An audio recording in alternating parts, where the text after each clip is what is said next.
Today on episode number 524, we have the fabulous Troy Heinritz from The Blacklist Exposed.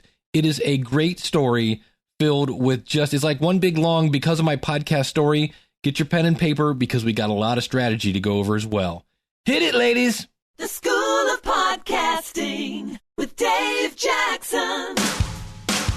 Podcasting since 2005, now with over 1.3 million downloads. I am your very own personal podcast coach, Dave Jackson. Thanking you so much for tuning in. If you're new to the show, look, I help you massage your message. I help you tackle the technology. I help you face your fears and flatten that learning curve and get you on the road to a successful podcast. And a lot of times this podcast is about the technology. Today, I've just got a phenomenal story of Troy Heinritz, who I've known for a few years. We're going to get into his story, and I really want to just jump into it, because I'm here to tell you, remember I've always said, there is no such thing as too long, only too boring.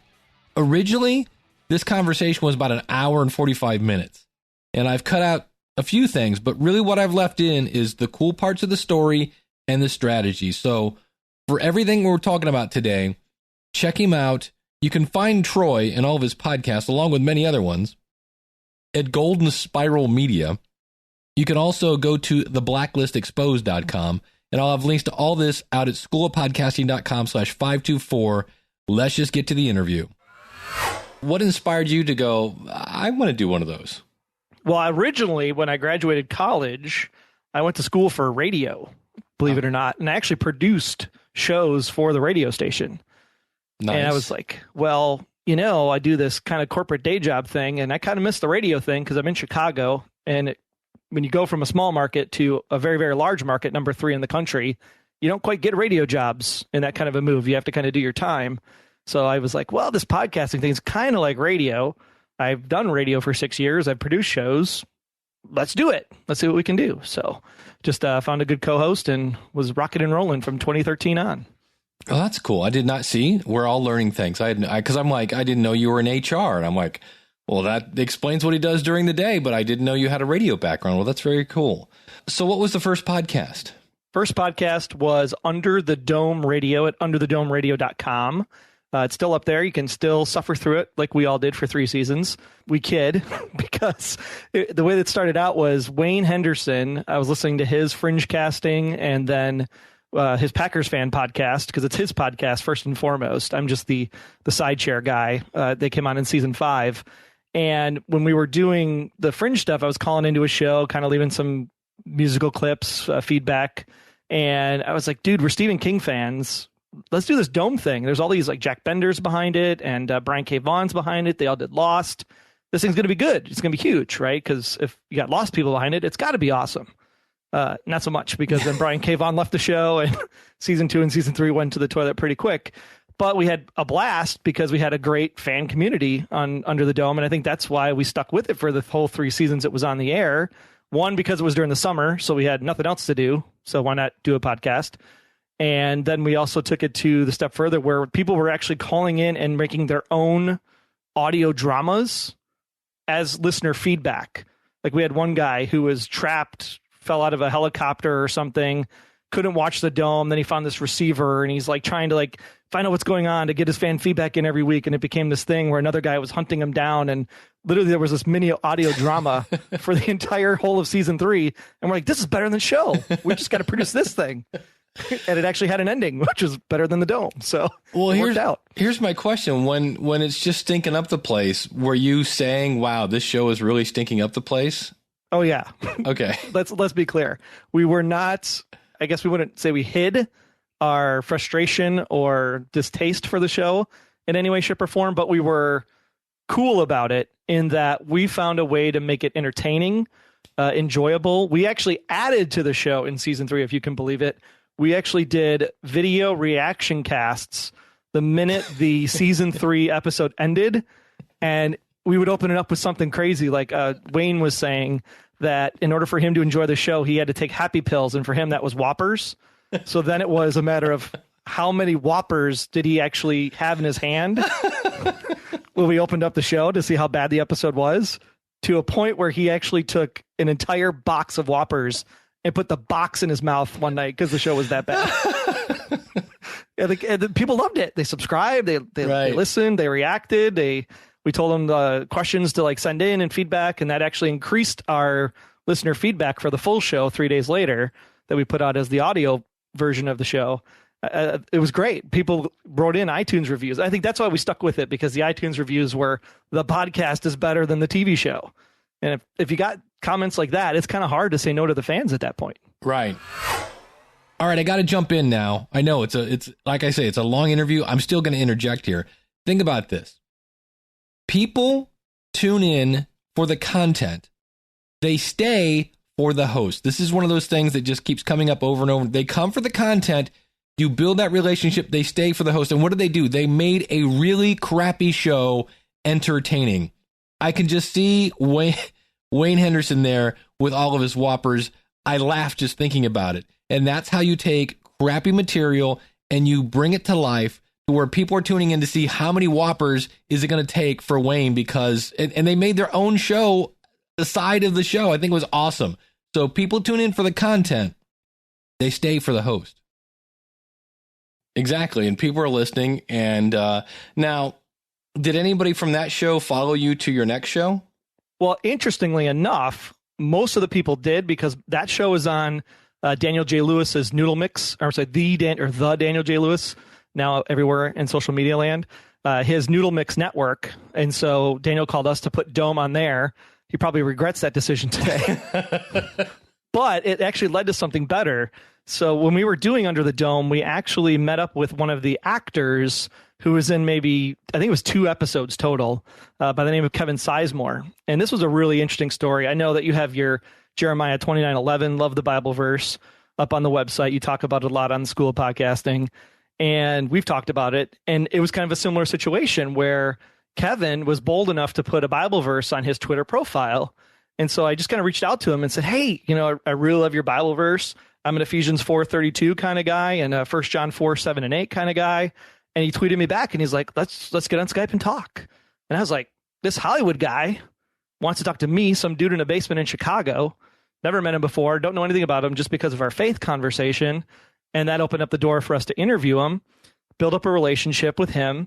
And come November, we were thinking about, hey, there's this new show coming out on ABC called Resurrection, about people that were dead for a long time coming back to life. And Wayne and I are, this is money. This is the next Lost, right? Dome was horrible. This is going to be it. We're going to hit it big. And unfortunately, ABC didn't stick with it too long. It was only on for 2 seasons. But in November, I get this phone call, and it's from Kevin. And it's, hey, Troy, I'm down here in Atlanta. We're filming at the Devious Made Studio, this great show called Resurrection. You guys should podcast about this. And I was like, Kevin, we already got it planned and ready to go. And he's like, all right, let me call ABC. I'll call you back in a couple months. Didn't hear from him. It's like February, almost March. The show's about to launch. Should we do the podcast? Should we wait for Kevin? What are we going to do? And then finally, I'm going to some work function downtown Chicago, right around where Podcast Movement was, at the big Hancock building, if anybody got to go up there to the 95th floor. And I'm in the lobby, and I get one of those unknown callers on my cell phone, and I never answer them. Why would I answer them? I'm an HR guy. It's probably some salesperson trying to sell me more HR software. And I just had this feeling like I should take this call. And so I pick up the phone. Hey, it's ABC. Kevin told us to call you. You guys are doing this podcast. What's it about? How can we help? What do you want to do? And I just was like, put the phone down, kind of jumping, screaming for joy. I can't believe ABC has called my personal cell phone. And lo and behold, from that, we actually made up a plan for the first season of Resurrection, where we interviewed the creator right before the show started. We interviewed the author that wrote the book that the show is based on. Actually met the author in person when he came here to Chicago for book tour. And we got to interview him a second time for his new book and help him promote it. And then we interviewed basically the entire cast of season 1. And the way we did it was every time somebody had a focal point of the story that week, we were able to go ahead and pull out that person and feature them that week in the podcast. So we did a initial reactions cast right on Sunday night, and then spend some time during the week to do the interview, and then put out the full feedback show like Thursday or Friday that included the interview. And so literally that first season, we had the entire cast on, minus the 3 big people, because you have to work with their PR people and all that stuff. So we didn't get to talk to Francis Fisher, Kurtwood Smith, or Omar Epps. But everybody else came on the show, including Landon Jimenez, who was awesome to talk to as a 8 to 10-year-old at the time, who just loved his pudding. Great interview. Well, I want to go back a second. So that came about because of a tweet that you sent. One tweet. And so was this a case where you just went through the cast and started looking up their Twitters, or what inspired you to send a tweet? Obviously you said you saw the Bible verse, but what sent you to that guy's Twitter in the first place? Well, IMDB for a TV fan podcast show is the hugest place you can be. The best thing is you can actually sign up for like the IMDB Pro membership for like a 14-day trial. And when you're a TV fan podcaster, you try to get in on that as best as you can, because then you can get the cast, you can get the crew, you can get the producers, the creators. You can find out, if you do the pro version, you can find out who their agents are, who their publishing firm is, who their PR firm is, and you like scour it and you write it all down in a spreadsheet, because then that becomes your email list in a sense, because those are the people you want to try to get on the show and try to set up relationships with. And so you get to their Twitter information. So then you go to Twitter, you're setting up your show Twitter account, you're following people, you're trying to interact, you're trying to get them to notice you. And when we saw that Kevin was going to be in 2 episodes, we just pinged him and said, hey, we saw you're going to be in 2 episodes. We love your character in the book. We see that the character has changed from the book. We want to talk to you about that and why that is and what the kind of the arc is going to be. And if you can share anything with us. And that's when he tweeted us back and said, yeah, let's get on the horn and talk about it. All right. So now you're into Resurrection. And I like you said, that one lasted 2 seasons. I'm with you. I thought that was a cool show. It was neat. Yeah, it was different. I was kind of, it didn't really have much of an ending, which was kind of a bummer. But so what happens, that goes down the tubes, which is kind of the bad news of a TV show podcast, because eventually all TV shows, go away. But nonetheless, you've got a bigger audience. So where do you go from there? Well, and what was really funny was in between season 1 and season 2, they were at San Diego Comic-Con, huge publicity. They took like a giant billboard out on the side. I think it was a PNC Park there in San Diego. Mm-hmm. Was that San Francisco? I forget. The baseball stadium there in San Diego. And they were doing something with, Zach's Operation Smile event that goes on during San Diego Comic-Con with the Nerdist? I think it's the Nerdist. And they did all the stuff, right? What was fun was Hollywood Reporter was there. And they were doing this like fan versus showrunner contest all throughout the convention. And they actually called us and said, hey, are you going to be at Comic-Con? We want to do this fan versus showrunner thing with you guys from the podcast. And of course, Comic-Con's huge. You can't get tickets. It costs a lot of money. But our friend Aaron Peterson from the Hollywood Outsider, he was going and he watched the show. And so, dude, you should do this in our stead, like, on the street reporter, Aaron Peterson. And so we actually got publicity on the Hollywood Reporter for the podcast through that fan versus showrunner exchange that we did on the Hollywood Reporter, which is kind of cool. Cool. So you have fun at Comic-Con, and where does the road travel after that? So I think at that point we were trying to figure out, well, what's the next move? So Dome was coming into the 3rd season. Resurrection ended. We knew Dome was going to be El Succo, but we were going to suffer through it for 13 episodes for the fans. And in this interim time, like right when Resurrection's finishing and Dome is finishing, something magical happens at this point. Now, when you're a radio broadcasting guy, you also dabble a little bit in television, and that's why we do TV fan podcasts, because we watch a lot of TV. And I always said that there'd be this opportune life goal. It'd be great if I could watch TV and get paid for it and talk about it. That'd be like my ideal dream job. And as we were doing the Dome, we actually met up with some other people that were doing a Dome podcast for this little network called TV Talk. And we're like, dude, what's TV Talk? We've heard of AfterBuzz, but we've never heard of TV Talk before. And it was this network that was kind of just starting up with a guy by the name of Stuart Crane, who felt that he could come up with a great way to have 20-minute water cooler morning after conversations about TV shows and build this really cool app where, as you're listening to the show, we'll give you a talkback question. You hit a button in the app. It'll let you record your comments. And then you literally become part of the show at the end of the show.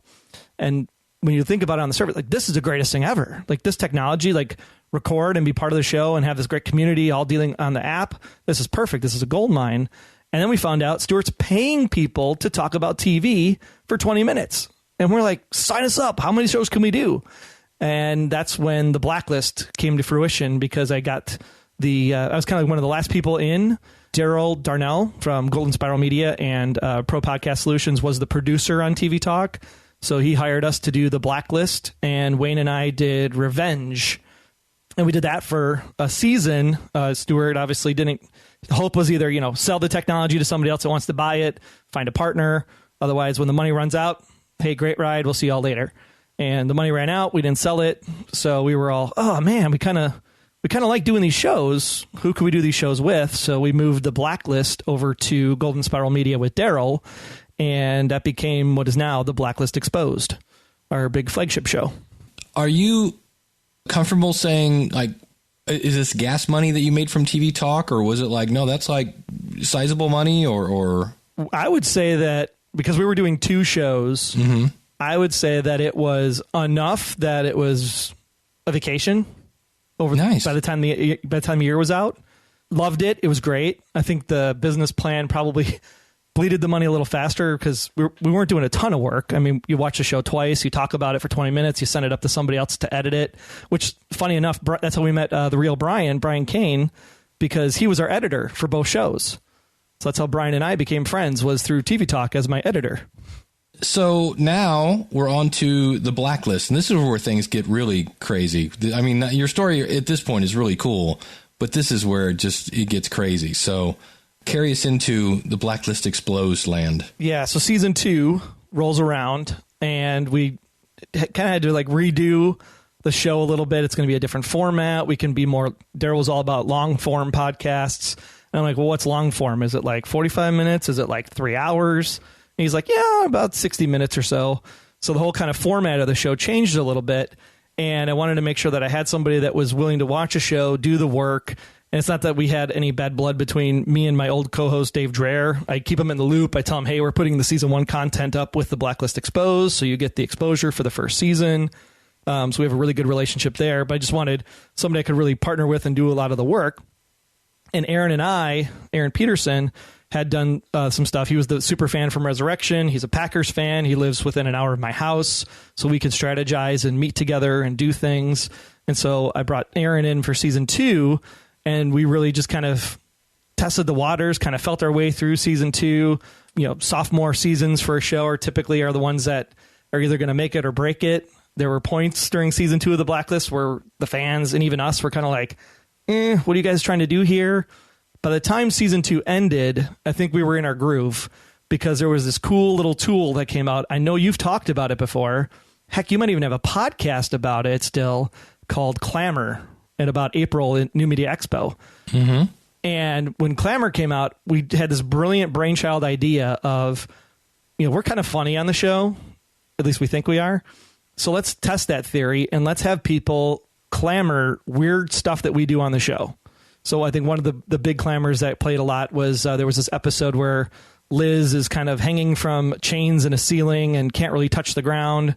And the bad guy comes by and then she just wraps her legs right around this lady's neck and just strangles her almost to death.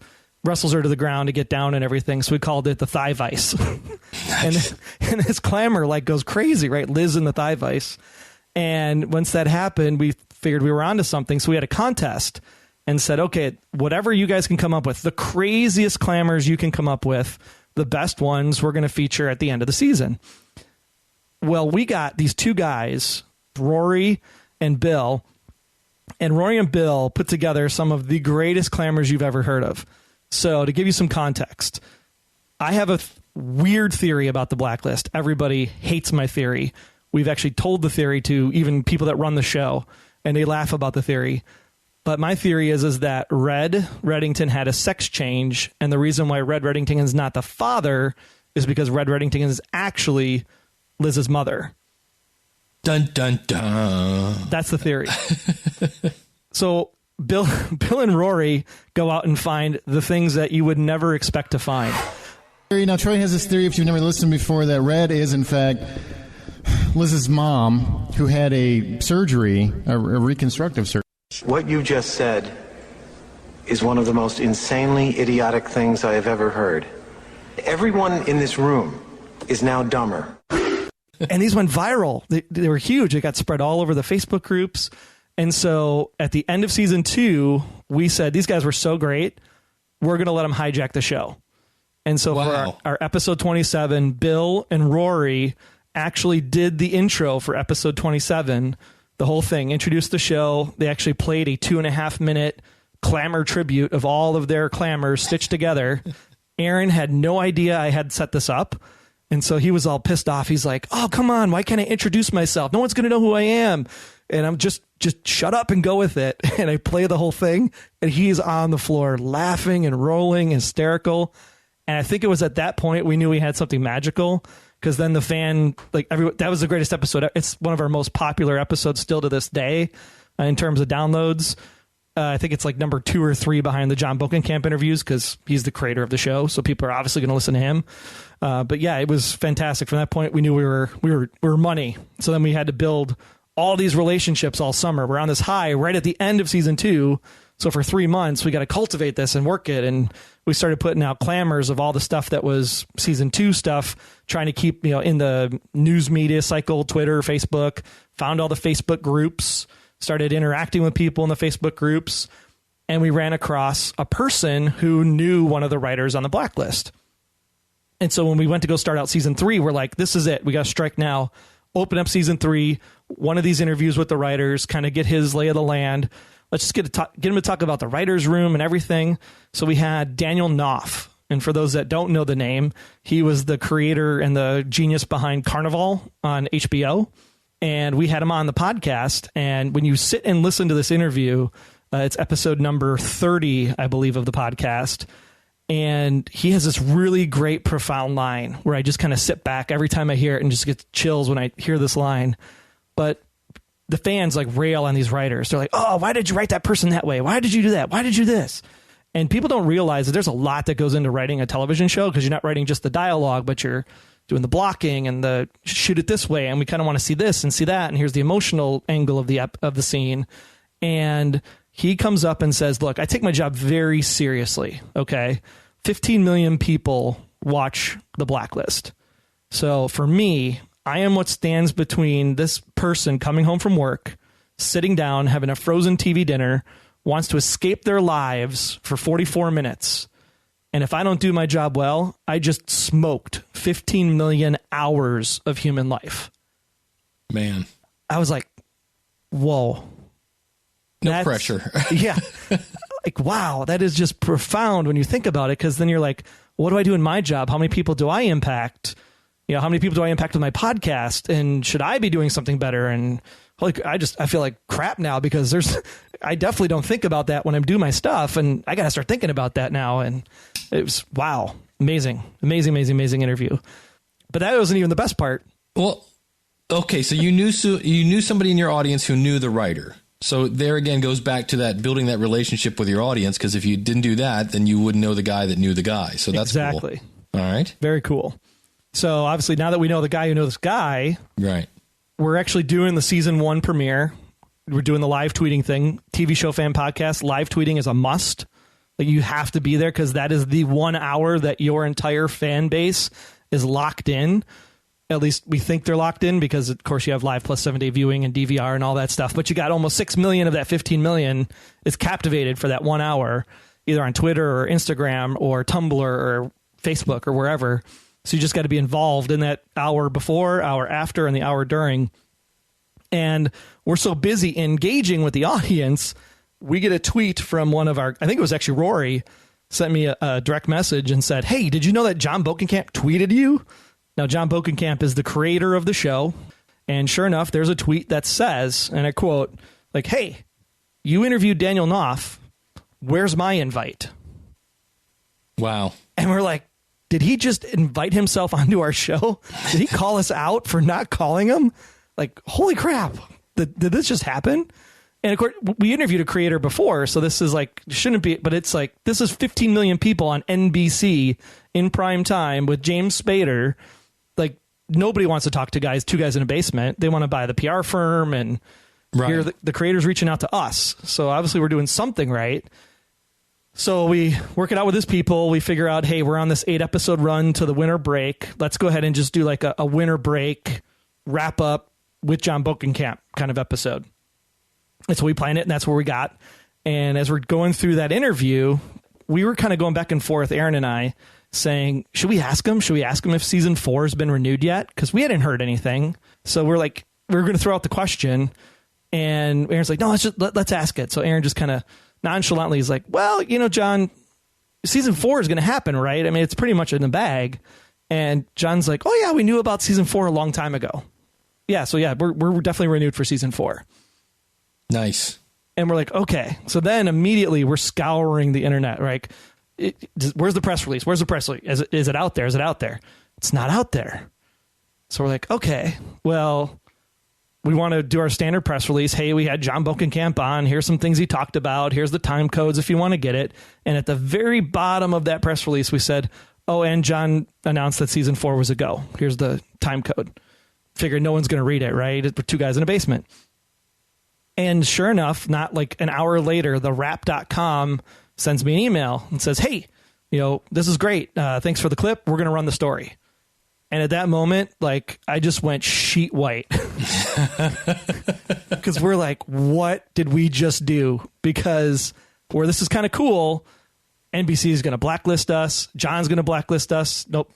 Or pun intended, I guess, in this case. I was scared. I was like, oh my gosh, we just made a ton of work for a lot of people that don't even know who the heck we are. And sure enough, then an hour later, you have Entertainment Weekly, the Blacklist Exposed podcast. John says season 4 is renewed. We've confirmed with NBC that this is a go. But then it was once EW had it, then it was Hollywood Reporter, Variety, you name it. Any entertainment mag that you can think of has John Bokenkamp on the Blacklist Exposed linked, said that season 4 is a go. And the downloads just went the counter couldn't keep up spinning that fast. It was ridiculous for 3 days. And then it was at that moment where it's like, oh my gosh, we're going to blow up. We need a VA. We got to figure out all the stuff out. And what I can tell you is where that was great. And that episode, I think, has done almost ballpark 15,000 downloads at this point. That one episode hit big, but it translated into a small bump in the actual run of the show for the rest of the podcast numbers. So again, just because you have one glory moment, one spike, does not mean hockey stick growth. Yeah, it means it's a spike. It's that whole thing where it's like, if I could just get that one big guest. Well, you had the one big guest. And that's interesting. And the promotion. And the promotion. Well, let's go back to that a second. What did you use to send a press release? I sent my email. I had a very simple email. That's all I had. I just went to every single website, went to their, where's your news story submission link on your website? Is it a news@ew.com or PR@ew.com? And I just collected all the email addresses and I dumped them all in the BCC line. And I just wrote a basic email. Hey, everybody. Troy here from the Blacklist Exposed podcast website. Just wanted to let you know John Bokenkamp was on the show. Here's some things he talked about. Point 1, point 2, point 3, point 4, point 5 with time codes. If you want to use any of it for your websites, that'd be great. Just please give us attribution if you run anything. Thanks. That was it. All right. Notice what he did here. He didn't use some sort of PR firm. I'm cutting in again. I know. He went to all those websites. Thus, he did the work. Remember when I said you have to build, when you're going to build your audience, you have to go where they are. Or in this case, if you want to find influencers that can help build your audience, you have to go where they are. He got their email addresses. He's got the forms, whatever he had to do to get it. And then when he had something worthy to tell, so remember I always say bring value. When he had real value to deliver to these people, it's like, hey, check this out. Season 4 confirmed. So great job on that. Just wanted to point out the obvious in case you missed that. Troy did the work. Not even not a formal press release, not a pound sign at the bottom, just a simple email into the newsroom, and somebody just happened to catch it and ran with it. Yeah, because I know there's services like PR Web and all these other different places that'll, you post your press release and it's supposed to, disperse amongst people, but you went the old-fashioned way. You went out and got the emails yourself. Why not, doggone it? Yeah, no doubt. And then if they email you back, then you have contacts. And then you're building up that contact list for future stuff, which is how you want it to happen, which is what we did. So where do you go from there? You got the head guy from the show. So now we call NBC and we're, hey, PR department, really sorry for what happened. Didn't realize it was going to blow up. But if you want to do some stuff, obviously we're getting some notice now. So let's talk and see what we can do. And we still had a couple weeks before the show came back on, and we were looking for content to run. And we ended up getting one of the actors on, Amir Arison, who plays Ram, the kind of techie computer guy. Great interview. We got to make T-shirts from his mom. His mom says the greatest stuff. You can check that out in episode 40 of The Blacklist Exposed. Really, really funny conversation. And after that, then we just kind of started to make the connections in the writer's room and with John, and he introduced to his assistant, obviously, to book the interview. And she helped us talk to a couple other people. And right about this time, they decided to make a comic book to expand the universe of The Blacklist. And Nicole Phillips, great lady, she actually worked on the comic book for the Fringe television show. And so we reached out to her and said, hey, Golden Spiral Media, we were the home of the big Fringe podcast. We love Fringe, love to talk to you. We think it's great you're doing a comic book. And so we had Nicole come on just as the first 5 issues was ending, which covered one Blacklister, and the second 5 issues were about to start for the second Blacklister. And so we were kind of doing a promotional drop, like on January 20th, issue 5 is coming out. Make sure you go catch the graphic novel for the complete first 5, and then go ahead and pick up the new comic book through Titan Comics. So then we're getting Titan Comics involved in the PR and spreading the word. Nice. Which was great. Buy it on Amazon, buy it on Comixology. So now we're branching out to like services, so we can start to say, hey, we supported your Titan comic book. Do you want to promote some of your Titan stuff on our show so we can think about advertising concepts for season 4? And just working that relationship with Nicole. And Nicole then got us into talking with some of the other writers. And that started off something that I thought was really, really cool for the show, which was we wanted to feature the writers because they're kind of like the unsung heroes, right? Nobody sees the writers. We said, you know what? The writers really do a great job. They put a lot of work into this from Daniel Knopf's interview. So we're going to have the writers come on and introduce the podcast. So we did things like, hey, this is Dave Metzger, and I wrote number 113 Drexel, and you're listening to The Blacklist Exposed on Golden Spiral Media. Just these short drops.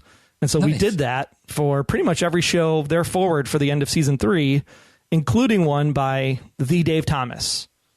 And I say the Dave Thomas because hopefully a lot of the people in the listening audience will know when I say the Dave Thomas who that is.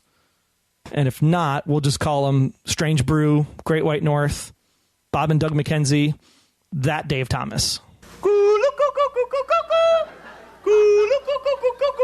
Good day, how's it going? I'm Bob McKenzie, it's my brother Doug. How's it going? We got 2 topics today, back bacon. Yeah, Take Off You Hoser introduced our podcast. And at that moment, I was like, I'm good. I'm done. I plateaued at that point. That's it. Well, here's my question. Is there such a thing as an official NBC podcast, or are they just saying, hey, we got 2 guys in the basement in Chicago, let's just use them? Yeah, well, so season 1, they did a kind of web series that was called Aram's Notes. And so it was like a little 3-minute, 4-minute, which I'm sure is, obviously for the YouTube content mostly to put on the YouTube channel.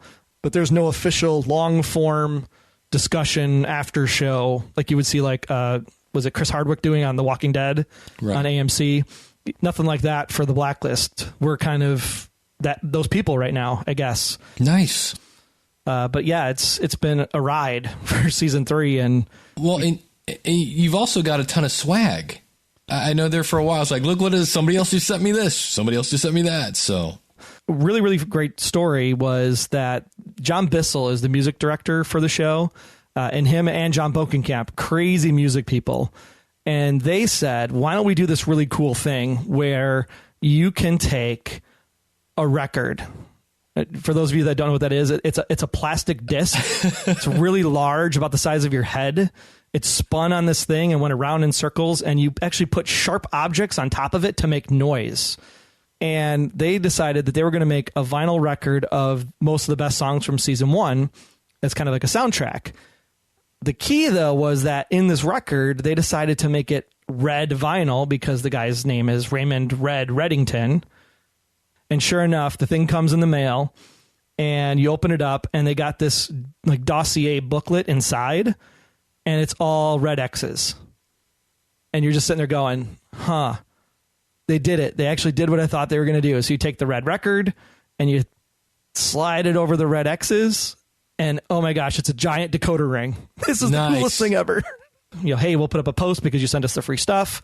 Nice.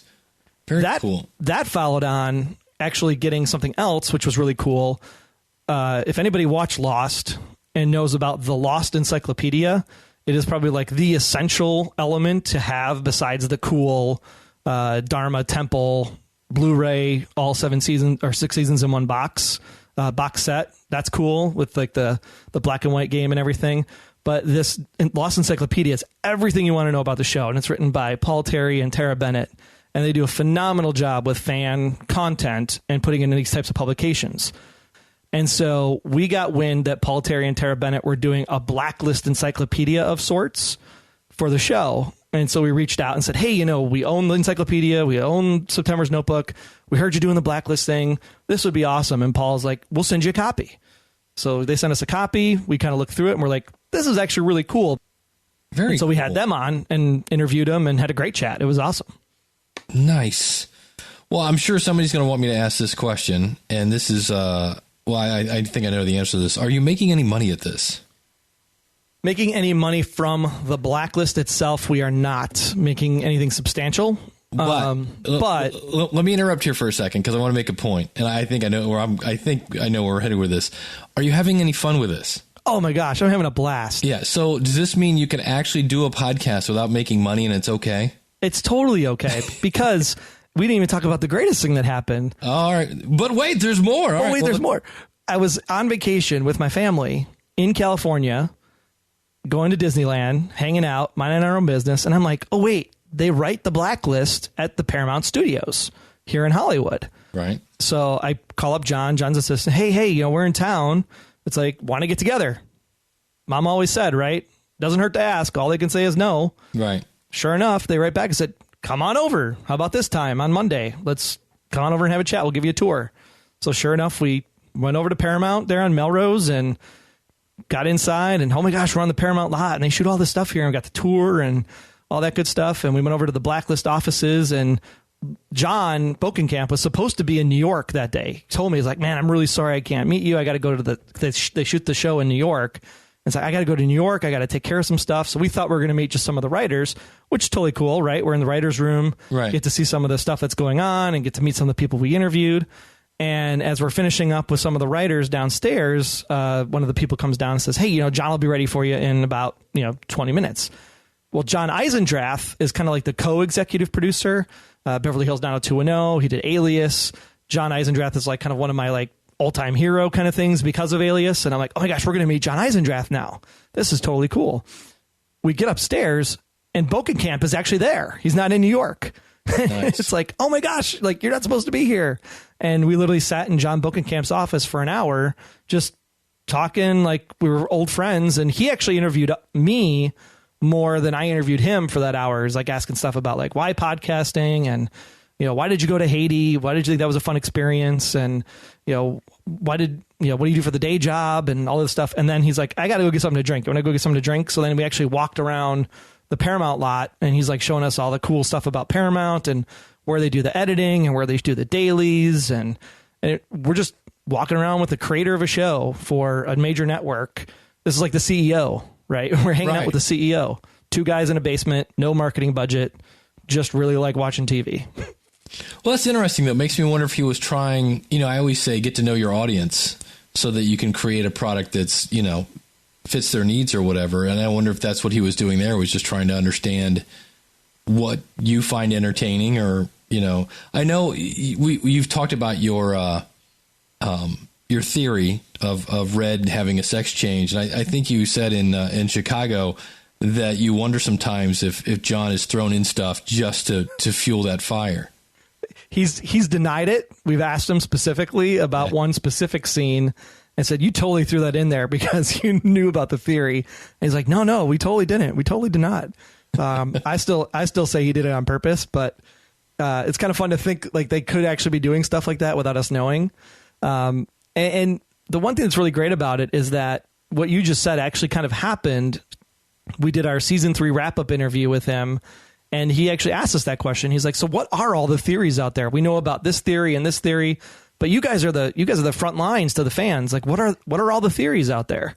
And so he's actually asking us for intel, which I thought that was really cool. So we're really kind of like the go-between. We are the voice of the audience to the creator. That's kind of a powerful position to be in, and something you have to take with great responsibility.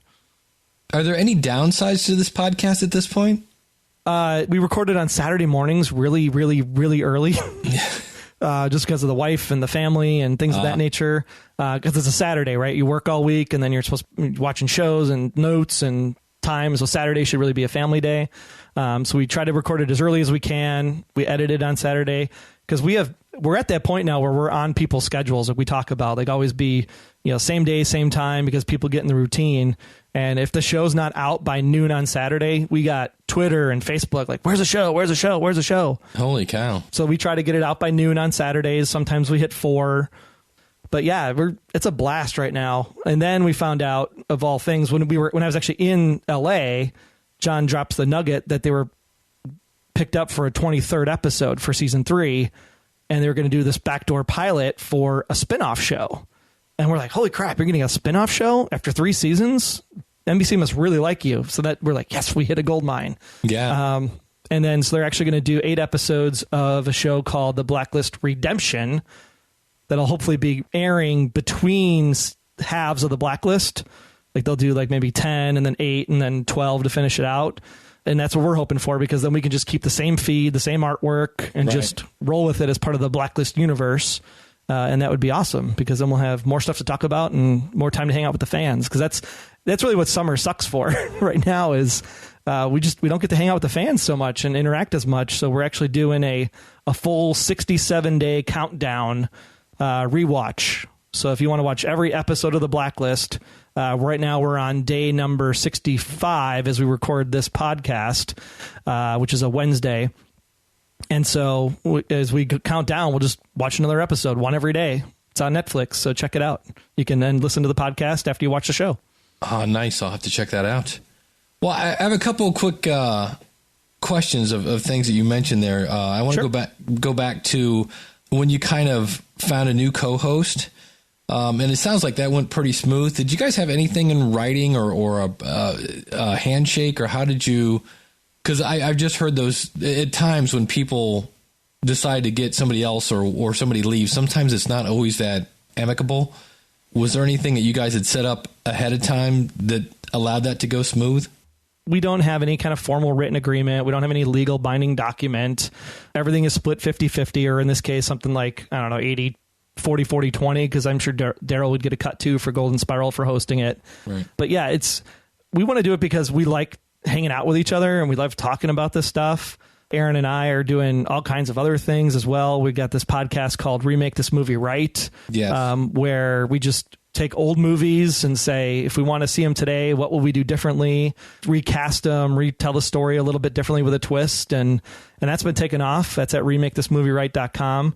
Just because we love talking about entertainment and we want to just do it with the people that we like hanging out with. Well, and speaking of hanging out with people, you mentioned in Chicago, who was the guy that came on the show? That one of the writers or somebody, or totally. So this one was actually Aaron's story, and I should have Aaron come on to tell it. But Aaron does a show called The Hollywood Outsider at thehollywoodoutsider.com, and he has been doing movie stuff for as long as I can remember. And on that show, they had this giant battle with the hosts about whether or not Tremors was sci-fi or not. And after this went on for a couple episodes and it's a giant debate, the guy that wrote Tremors, S.S. Wilson, he came on and said, we're going to settle this once and for all. So he did an interview with Aaron about was Tremors sci-fi or not. Well, that actually got S.S. Wilson to appreciate what Aaron does and knew that Aaron was a true cinephile. So he basically stayed in touch with Aaron. And then when we got to the point of doing Remake This Movie Right for Short Circuit, S.S. Wilson wrote Short Circuit. And so Aaron reached out to S.S. Wilson and said, hey, do you want to come remake your own movie? And we figured he's going to be like, no way. Why would I want to do that? He totally picked up on the idea. We had a blast remaking it. He actually likes the concept. Don't know if he can actually use it and we can get some story credits or not. But he loved what we came up with so much, and he enjoyed himself so much that he actually asked to come back on the show a second time. So here we have a true Hollywood screenwriter talking, again, 2 guys in a basement, just hanging out, talking about entertainment and movies and film and TV, and it's just fun. Fun is the best part. Like you go to work all day, 8 hours, you're supposed to like your job, and there's days you love it and there's days where you're just like, could have had a better day today. But this is just fun. It's like the release and energy, and you get pumped up and you get to talk to all the fans. And I think that's the best part, is just making the relationships. We never would have met Rory. We never would have met Bill. Bill actually lives really close to us, so still trying to get lunch with Bill at some point when I go up to a Packers game. But yeah, it's been fantastic.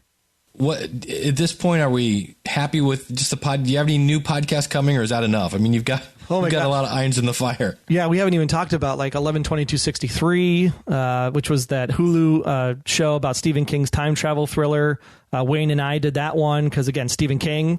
We basically went to our Under the Dome radio audience and said, hey, we're doing Stephen King again. You want to come along for the ride? Nice. You know what happened last time? We're warning you now. It's on Hulu, so we don't know what's going to happen here. But yeah, it actually was a really interesting experience because it was on Hulu. It was J.J. Abrams. So pretty much anything J.J. touches, it's going to be at least decent. Right. At least make it to the end and make sense. But we did this 11/22/63 podcast, and we actually really got into Instagram for it because it's on Hulu. You got your mobile device sitting there.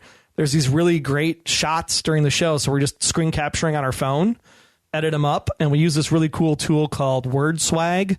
I'm assuming most podcasters know about this by now. And if you don't, you need to get on that right ASAP after you hang up with this episode, because Shwag lets us do all these kind of crazy things. So one of the episodes was a guy who murders his family with a giant sledgehammer. And there's this great shot of him holding the sledgehammer inside of an old meat packing facility where they would kill the cows. And so Wayne, in all of his infinite wisdom, gets the right snap of this when he takes the screenshot, and then does the Shwag, stop, hammer time. Puts it on Instagram, and it goes viral because everybody's like just appalled but laughing at the same time that this would come up.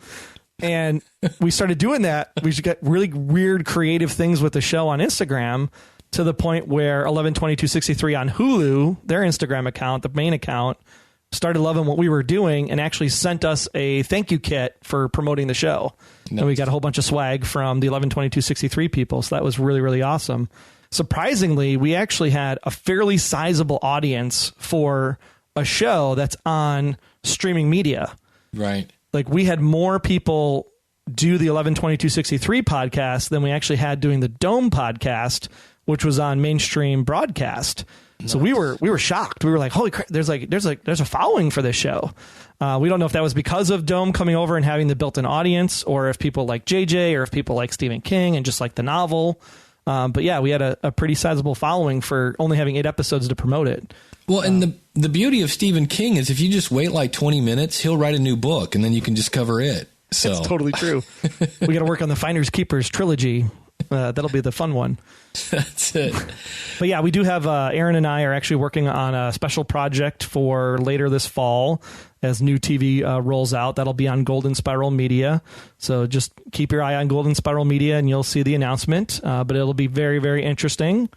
We'll just say that, to say the least. And Wayne and I will be back for season 6 of the Packers Fan Podcast, which got its first sponsor this year. So we were able to capitalize on our podcast award nomination in the sports category, and got our app paid for, which was awesome for 2 years, thanks to the Ticket King. Nice. And now we had 2 other people actually today emailed us asking us to have sponsorships on the Packers show. So beautiful. Well, all right. Well, so back up. How'd you get a sponsor? How did we get a sponsor? It doesn't work like this in normal life. I just want to put this out there. Okay. You don't just write one tweet and have a guy, and you just don't have like one guy tweet you, and you just don't have one guy email you out of the blue and say, hey, I'm really looking for some inbound SEO traffic for my website. I see that you guys are a Packers site. We sell Packers tickets at the cheapest price in town. We just want to get some inbound link traffic. That's our goal. It's like, well, our website is really kind of an extension of the podcast.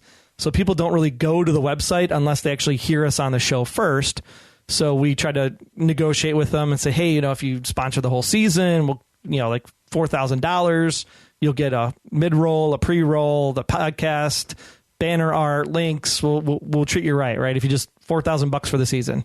And then he informed us very kindly that was half of his radio budget that he spends with WTMJ, the flagship station of the Packers. Okay. And we're like, okay, well, were we priced high, or are you just not getting a lot of value out of the radio spot? So we kind of sat on that, and we're like, okay, well, we can help him with his inbound link traffic. We just really want an app. So, okay, what's good for us? What's good for him? So we want an app. He wants inbound link traffic. Every time we say on the podcast, download the app. Here's the link on the website. He gets the link traffic. Let's just $500, sponsor the app, and we're golden. And he's like, done. Sent the check like 10 minutes later over PayPal. Nice. So we didn't even have the ad copy, ad design, or whatever. He just literally PayPal. Here's $500. And we're like, we didn't have an agreement. We didn't have like a legal document or anything. He just cut the check. So we made the app this summer and had our first Memories episode kick off. And we're getting ready for the big Brett Favre Hall of Fame induction here in a couple weeks. And nice. He'll be off and running, and people can buy Packers tickets at theticketking.com. Did they make the app? Did you make the app, and you're slapping their stuff on it? Who'd you use to make your app? Is this when I get kicked off your show because I say the word Spreaker instead of Libsyn? No. Yeah, we used Spreaker to make the app. I know Rob and I had conversations about the apps at Podcast Movement. I don't know if Rob liked me much after that conversation. But Spreaker was nice because they have a really great way that there's a banner at the top of the app that you can actually change on a regular basis. So, I actually got the idea from Jim from Ask the Podcast Coach, right? Because Jim did was a Home Gadget Geeks he got a sponsor for, using the Spreaker app. So same exact concept. We have the banner at the top of the app. That way we can change it out as we have different sponsors. And, well, in this case, Ticket King has it for the year. Right. So, yeah, it was just easy to do. Got the artwork made up, put it out there in their colors, and boom, app was made through Spreaker. So we have iOS and Android for both the Blacklist and for Packers Fan Podcast. Obviously, you're a big Twitter guy. I suck like so bad at Twitter. So give me some Twitter 101 tips. Like what tools do you use? Things like that. So I suck at Twitter too. Okay. I'll just be honest. I don't do a lot with my personal account. I probably should do more with my personal account. I'm trying to figure out, because it's always that balance when people want to find you as a person versus you as your show. I know Daniel had this kind of conundrum when he was doing his thing of, I just want to be known as like the Daniel J. Lewis everywhere. The Audacity is part of my, my brand kind of thing.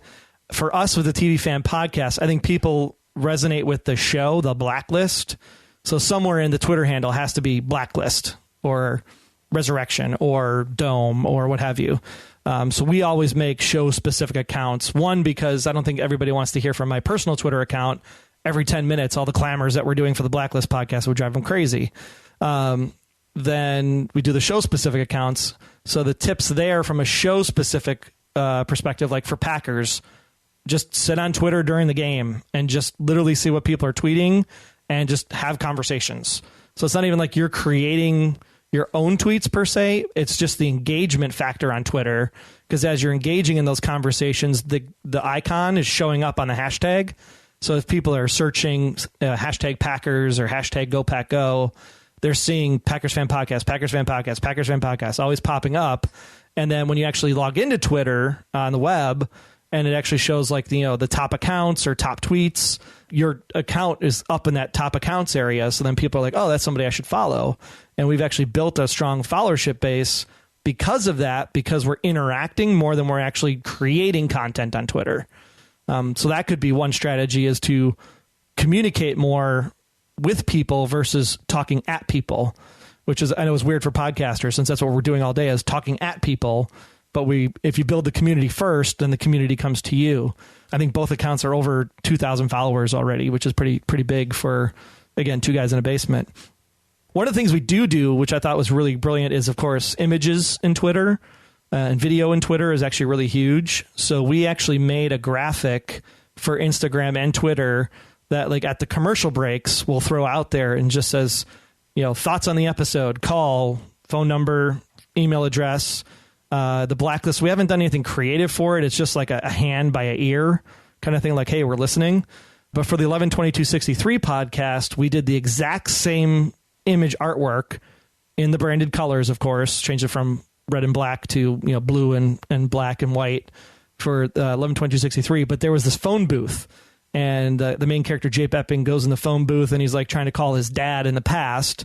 Granted, he's not even born yet, so stupid move. And they have this concept that the past pushes back. So, of course, as he's in the phone booth, this car comes driving and almost takes him out, right? Just crashes into the phone booth, destroys the phone booth. So in the graphic, we actually did a Photoshop of the phone booth into that artwork, and that's what got us all of our listener feedback for 11/22/63 was that graphic on Twitter and Instagram saying, hey, the phone booth is open. Come to the phone booth. Make sure you jump in the phone booth. Be careful when you jump in the phone booth. You might get hit, you know? and that just kind of took off on its own viral thing from there, and that's how we got everybody calling in because they were like, oh, I want to be in the phone booth. And then people were recording their own, like, oh my gosh, I got to wrap this up really quick. I think I hear a car coming, and they would have a car sound effect come in and crash as they hung up the phone with the dial tone. You have some very creative fans. It's like, holy cow, between the clam, because usually when people use Clamorts to clamor stuff that you've already created, they're making up their own stuff. I mean, that's amazing right there to me. And now you've got people adding sound effects to their call and stuff. That's really cool. We love them. At the same time, we also scratch and go like, what do you guys do for your day job? Because I want to hire you to do all this stuff for me, so I don't have to do this stuff. This is great. And then do you just use Twitter? Are you using any kind of special tools or not? I mean, for the most part, Buffer has been our big fan. If we're trying to do any kind of like long setup a week or whatever to make sure we got content that's going out constantly.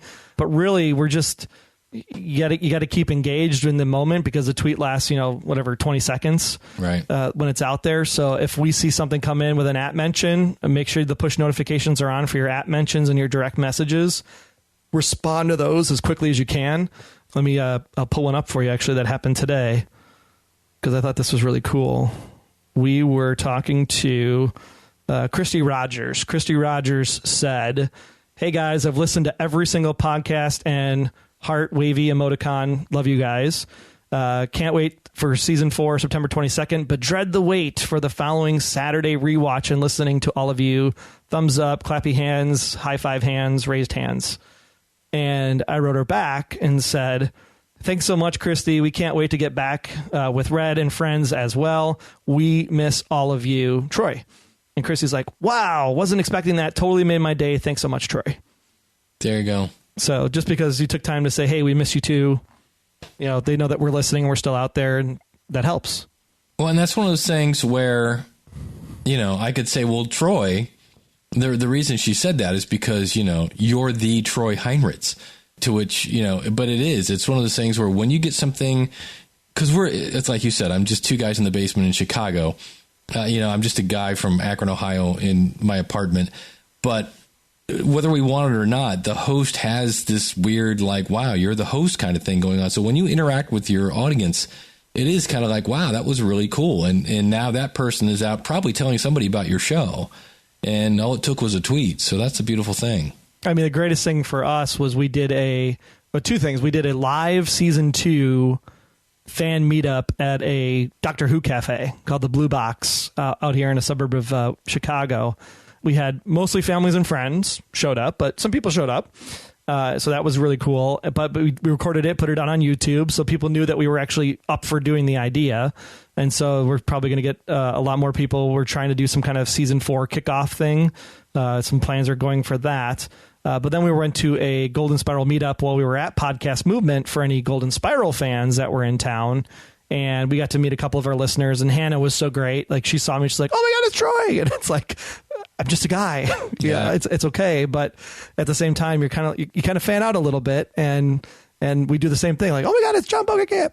And so when we did that, and Hannah's just big hug, right? And it's like, I'm just so appreciative of you listening to the show, because my wife was probably like, when is he going to give up this podcasting thing? He never hangs out with the family. But it's people like Hannah where it's like, if I can impact and change her life for, an hour and 90 minutes or an hour and 20 minutes a week, that's great for me, because otherwise who knows what would be happening with those people out there. Exactly. Well, this will be my last question, because you brought them up. So I'm going to go there. How do you balance your podcast with 2 kids and everything else and a job and things like that? The good thing is the kids are young. And they go to school super early. Oh my gosh. I don't know why they make the schedule, but my kids go to school at 7:40 in the morning. But luckily, my wife stays home, so she's great with that and takes care of the kids. So she actually helps me get them all out the door. I take them to school in the morning, drop them off 7:45. So they got to be in bed. Asleep by 8 o'clock. So that's a benefit. My wife, because she's with the kids all day, homework and all that stuff, she's pretty tired. So she's pretty much in and down by 9. So as long as I'm like 9 and after PM, I'm usually pretty golden for anything I want to do. Biking, walking, podcasting, TV watching. Sometimes I do all three at the same time. Watch, talk, and bike, because I have a stationary in my basement. Excellent. There you go. That's how you do it. You multitask. TiVo helps because TiVo introduced a 1.3x speed to watch like shows now. Nice. So I can zip through usually what was now 44 minutes without commercials. Now it goes to like 38. So I can get a lot of TV watching in that way to make sure I can watch it once or twice before we record the show. But yeah, we just try to make sure it's in the evenings. And when Wayne and I are doing a show, it's great because he's West Coast. So I'm like, can we record at 10? He's like, it's 8 here. Sure, no problem. Beautiful. So find a West Coast host if you're an East Coast person. That's a big plus. Aaron is great because we just figure out what works best for us when we can do it. And Saturday mornings work so far. So we're keeping it on Saturdays for the foreseeable future. The big thing is make sure that you're intentional about the time. So a great example would be we record Packers fan podcast on Tuesday nights after the Sunday game. And we record, I think it's about like 9:30 Central Time, 7:30 Pacific. And during the evenings, my daughter has gymnastics from 6 p.m. till 8 p.m. Well, if I go to work and I'm done usually, 5:30, 6 o'clock or whatever, I'm not going to drive home, sit at home for 20 minutes, get back in the car, and go sit over at the gymnastics thing and wait for her to get done. So I started saying, you know what, I'm just going to hang out at work. And from 6 o'clock until I have to leave at 7:15 to go pick her up, that hour and 15 minutes is like dedicated news stories, outline, show notes, get it all, artwork, get it all done in that hour and 15 minutes. Then all we have to do is record the show, edit, and put it up, and we're done Tuesday night and never have to think about Packers again for another 6 days. And that gives us a great time because then that whole 6 days is social media interaction. Engaging with the fans, talking about the game, talking about the players. Blacklist, we kind of do the same thing where Thursday night we kind of do a pre-show blab. Rory is actually taking up that charge of doing a pre-show blab. So I don't want to be involved in that because, again, it'd be another hour I have to commit to the Blacklist. But don't blab and drive at the same time, but we're driving to pick up my daughter on Thursday nights from gymnastics while the blab is going on. So I'm Troy the Blacklist guy in his car for a half an hour during that blab event before we get ready for the show. So that's how I was able to not do the blab, have your audience do some of your stuff for you, which is really great. And just be aware of it and be part of it. And so that helped us out there. And then with Blacklist, we do all of the show prep pretty much on Friday night. I do a lot of the outline stuff on Friday night. Aaron does his outline when he does his rewatch at 6 a.m. Saturday morning before we record at 7:30. And again, it's not taken away from family time because everybody's asleep, right? Which is great. And then Instagram stuff, I try to do Instagram and word swag when I'm like at soccer practice on Saturday or waiting for donuts on Sunday or whenever I can find time in the line. If I'm at Starbucks or grocery store, making all the Instagram stuff for the week. And then when lunchtime rolls around at lunch, just make sure my schedule's all set up for everything to go out on Monday. And then hopefully it just feeds itself. And then again, interaction Monday through Thursday, just on all that stuff that goes out. And that's really the key. That's awesome to hear because I always say it's not enough to just make it. You do have to go out and promote, go where your audience is, create those relationships because just making the podcast, build and they will come is just not the case. And obviously you're out there promoting it. So, well, Troy, where can we send people to find all things Troy? Oh my gosh. Probably the easiest thing to do would be to head over to, go to about.me/Troy Heinritz. That should have all the links to all the shows over there. Okay. Or you can just go ahead and head over to goldenspiralmedia.com. You'll find 112263. You'll find Blacklist Exposed. Pretty much everything is the name of the show. So 112263podcast.com, theblacklisexposed.com, packersfanpodcast.com, remakethismovieright.com, thehollywoodoutsider.com. And still go to underthedomeradio.com if you want, and resurrectionrevealed.com. Those are still out there if you want to check out those shows. So yeah, it's a A lot of podcasting in 3 years. I was going to say, man, that's a lot of content. Holy cow. But you're having fun. That's the key. You know? Yeah. And if we made some money for a little while, and if we can, again, have some sponsors come in or figure out a way to monetize some stuff, that's great. But at this point, free stuff is great too. If, fans want to put us up for a day and do a fan event in Kansas City or Texas or wherever, we'll travel and hang out with everybody, because I think that's more uplifting, because we know that we're providing a value and a service to somebody who can better their life. And that's what we're put on the earth to do, is just make relationships and understand who human beings are and just go around and spread the love.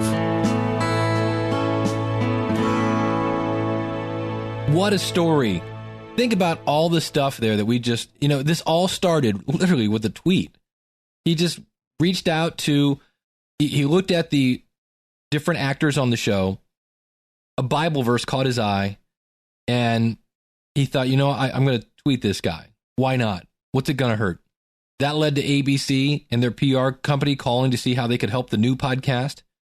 He talked about IMDB. If you're doing any kind of entertainment podcast, that's a great tip. Go out, make a list of everybody you want to talk to, upgrade to the pro account, get all their information, and then unsubscribe if you want to. And then through building relationships with his audience, someone in his audience knew one of the writers. I've heard that time and time again. I needed something, and it turns out that somebody in my audience knew such and such, or somebody in my audience could do this or that. And relationships with the PR people led to interviews with more writers. Interviews with the writers led to the interview of the guy who actually created the show. And now Troy and his co-host are seen as the voice of the audience. He's received free swag from companies to promote. And the other thing I want to point out here, right? He did get he and Wayne on the Packers Fan Podcast have not gotten a sponsor. But the big thing I want to point out here is he's having a blast. And, if you want to make money with your podcast, that's fine. I do. But I'm just here to point out that you don't have to make money with your podcast. If you just want to do it for fun because, oh my gosh, I just got to meet one of the people that I can't believe I just met, that's a payment. It doesn't have to be, what's your CPM and all that other stuff. And that's really one of the biggest reasons why I wanted to bring Troy on, is because the guy's having a blast. He's getting all these opportunities that he couldn't have gotten anywhere else except for his podcast.